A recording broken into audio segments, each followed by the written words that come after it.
If you deal with a narcissistic coworker, chances are your life at the office is not fun. Today we're going to talk about what it feels like to work and have a narcissistic coworker in your life. Number one, studies actually reveal that narcissists or people with high narcissistic traits tend to bully, and worse, they enjoy it. So if you have a narcissistic coworker at work, you may observe this person bullying other people. They might act like they're your superior when they're not. They might ask you to do things that are below your pay grade, like you should just start filing papers. Meanwhile, you're like a certified public accountant. They bully you in all different types of ways. They might raise their voice. They might suggest that you've done things that you haven't done. They might lie about you. They might shout at you. They might call you names. They might take things from your desk. They might talk about you behind your back. Triangulation and smear campaigning in an office situation are forms of bullying. I had one client tell me that she had a coworker that would consistently steal her lunch from the refrigerator. And when she caught her with her lunch, the person lied. Dead out lied. This isn't your lunch. I don't know what you're talking about. Making my client wonder, am I crazy? They might sabotage your desk. If you work with someone who has high narcissistic traits in the workplace, chances are you're going to observe lots of bullying. Also suggest that people with high narcissistic traits that you work with may be likely to sexually harass other people. So it seems that, because exploitation of others and a lack of empathy for others and seeing people as valid members of society that are actually have feelings is not really part of the makeup of someone with high narcissistic traits. And because narcissists tend to exploit other people, when it comes to sexual harassment, studies prove that those with high narcissistic traits are apt to sexually harass other people. So there's a link between narcissism and sexual harassment, right? It makes sense. We've seen this in the news, right? That people from, high up in these major corporations and music moguls, right? It's coming out that they've been sexually harassing people that they could exploit, people that needed them. So if you work in a situation where you have someone who is talking about sexual escapades, exploiting people in the workplace, making comments about what they look like, about their body, maybe even shaming people. So narcissists in the workplace tend to exploit other people for their own gain. This boosts their sense of superiority, especially if they are in a position of superiority. And even if they're not, you'll find that people with high narcissistic traits in the workplace, that there's a strong link to narcissism and sexual harassment. If you work with someone who has high narcissistic traits, you may have observed a Dr. and Jekyll, Mr. Hyde personality. So as long as you are feeding into the narcissism of somebody with high narcissistic traits, they want you around, right? You're stroking their ego. They have this need to have you see them and appreciate their false self. And as long as you play the game, you're on good terms with them. But the minute you trigger them, the minute they feel slighted by you, the minute a narcissist figures out that you have figured them out, that's it. They're on the warpath.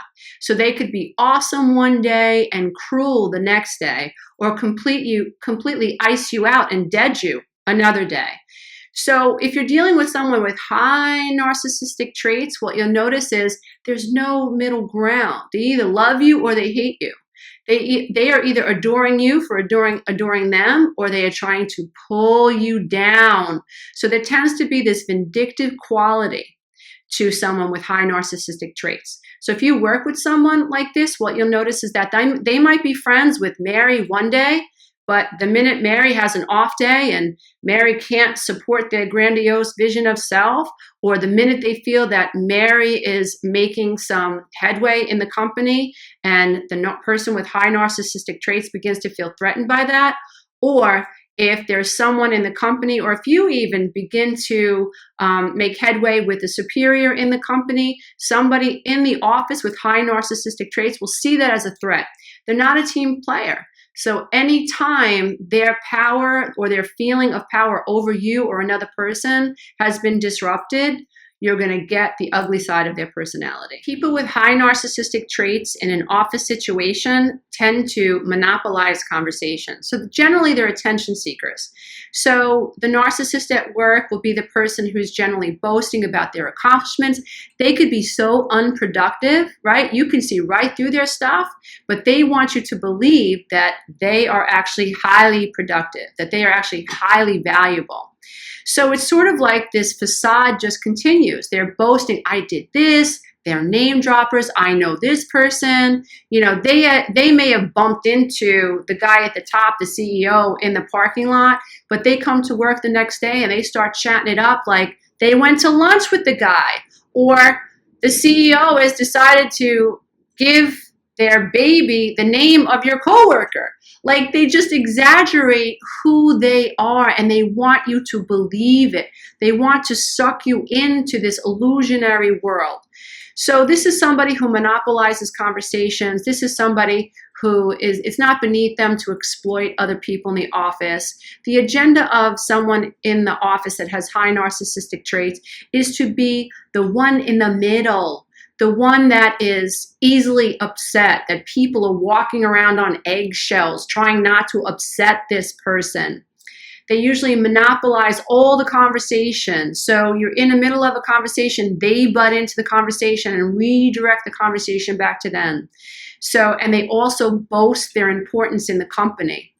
And this is all to really protect their insecurities, their deep-seated insecurities. Nobody's perfect. We all make mistakes. And I don't know about you, but I really appreciate somebody who says, oh, wow, you know, I didn't know that I did that, or you're right, I forgot to do that. I apologize. I'm on it right away. That's somebody with integrity. That's forgivable. But when you're dealing with a narcissist at work, when you're dealing with somebody who has high narcissistic traits and they make a mistake, just like the rest of us, they never admit it. In fact, they will make up every excuse in the book, every excuse in the world to blame someone else for why something that they did fell apart or was not done. So this is somebody who refuses to take accountability. This is somebody who it's not beneath them to exploit whoever is in the room. And most oftentimes they'll pick the person who doesn't fight back.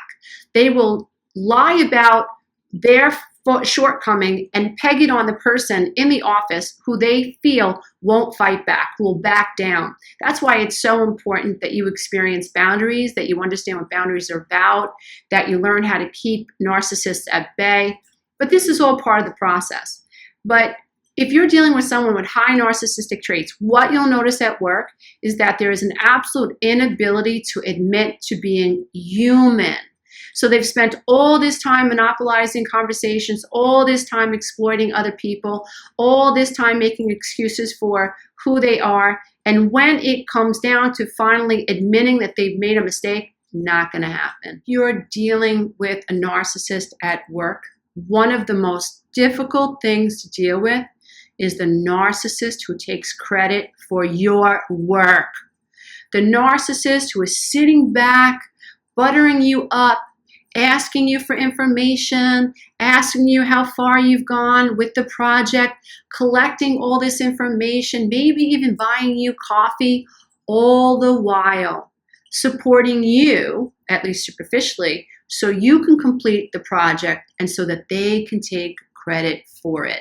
Again, this speaks to the idea that narcissists really, they have an inability to care about other people in an authentic way. You can't meet a narcissist halfway. Their agenda is to maintain power over the people that they exist in reality with. It's their agenda to control and to manipulate and to dominate other people. And so when it comes to being on a team with a narcissist, it's very disruptive, very disruptive. And studies are proving that people with high narcissistic traits, because they tend to exploit other people and because they lack empathy for other people, it is not beneath them to steal credit for work that other people have done. And if you've experienced this, it's one of the most difficult things to deal with because you show up for work and you're trying to put your best foot forward. You're trying to grow and make your way up this ladder in this company. And along the way, you're dealing with somebody with narcissistic traits, who lies, who gaslights, who bullies, who sabotages your work, and who exploits you and now steals your work. My suggestion is that you maybe even consider finding a different form of employment. Sometimes narcissists can be so relentless that that is your only choice. Other times, if you're noticing, that's why I think it's so important to share this type of information, because when you're not sure what you're dealing with, your ego gets, excited, your ego gets stimulated, fight or flight kicks in, especially if you have trauma in your background and you've been bullied by a narcissistic parent, or you've been bullied by a narcissistic sibling, or you've come out of a narcissistic divorce. You don't want to feel like a victim anymore. So your first instinct might be to push back. But what happens is what you resist persists. The last thing that what you want to do is become an object for the narcissist to throw up on, an object for the narcissist to work out all their dirty energy upon. That's the last thing that you want. So sometimes one of the best things that you can do is observe what's happening in the office, gray rock them, shutty-shutty, as I like to say. But here's the thing.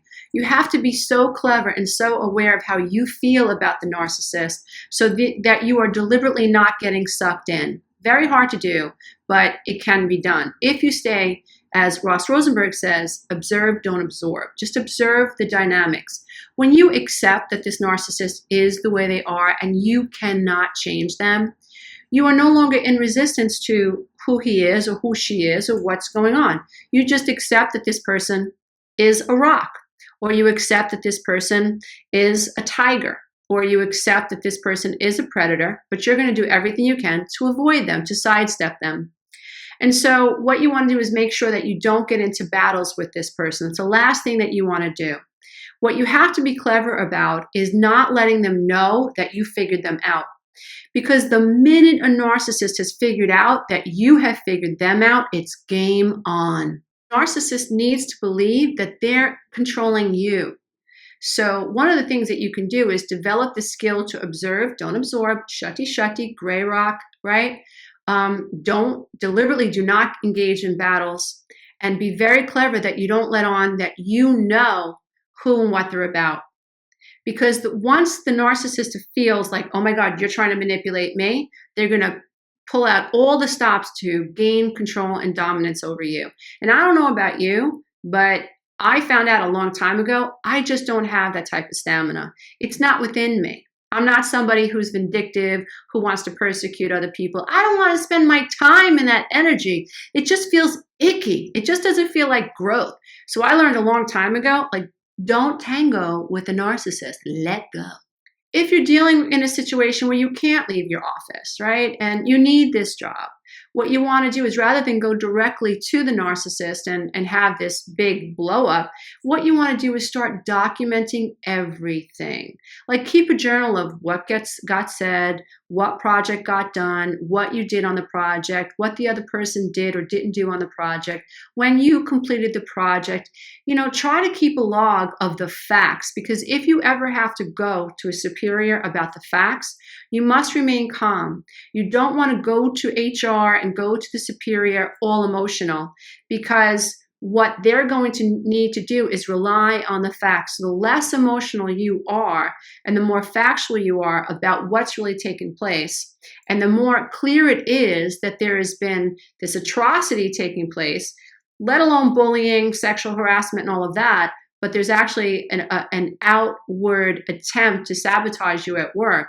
The clearer you are about that and the more level-headed you are about that, the more serious the people in HR situations and HR positions will they take you. The more we know and understand a narcissist, the easier it is for us to let go. And I learned, thank heaven, finally learned after a very long time, that it makes no sense to focus your energy on something that you can't control. The best thing that we can do is work on our own triggers, make sure that we're not reactive, make sure that we're accepting people for who they are. And if you can get to a point where you actually have some empathy for somebody who behaves this way, and you can actually send love and light to this person, good for you. Because I've learned the hard way that when you're angry at someone, what's happening is you're carrying that anger with you. It may make you feel like you're secure in yourself, and it may even make you feel stronger. But at the end of the day, if anger were a bunch of bricks, the reality is they're in your pockets. So I know it's really difficult, but I can tell you that it's worth trying to accept people who they are, let go of what you can't control, focus on yourself, focus on the facts, and remain non-engaged and non-emotional when dealing with the narcissist at work. I hope this has helped you. My name is Lisa A. Romano. I'm a best-selling author, meditation teacher, and I'm the creator of the 12-week Breakthrough Coaching Program. If you want to check out my stuff, you can do so at www.lisaaromano.com. Bye for now.